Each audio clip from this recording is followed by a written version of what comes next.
فرعون 300 سال داسې تیر کړي چې په سر کې درد هم نه ورغله.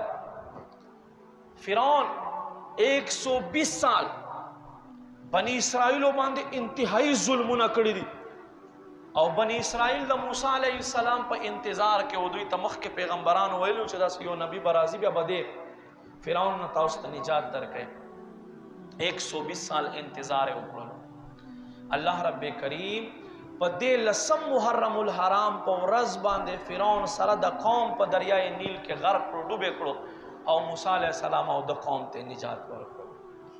حضرت ادریس علیه السلام لسم محرم الحرام په ورځ باندې الله آسمانو ته اوچت کړه.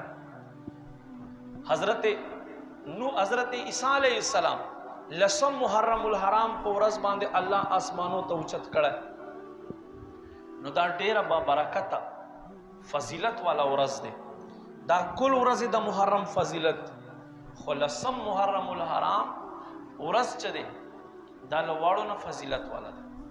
او بیا غټه سانحه چې شوې ده حضرت امام علی مقام امام الحمام حضرت امام حسین رضی الله تعالی عنہ نواسه رسول د نبی علیہ السلام مسیح سره د 72 رفقاو په دشتو بیابان کې په دې شګو کې او په دې درې ورځې اوبه باندې دا ور سره دریای فرات موجود و، اوبه په بند کړل شوې تر دې پورې چې د شپږو میاشتو معصوم علی اصغر د امام حسین زوی هم د ظالمانو پرې نه خو او هغه هم په غشي ویشتلو او غشای د مړینه پورې ووتلو.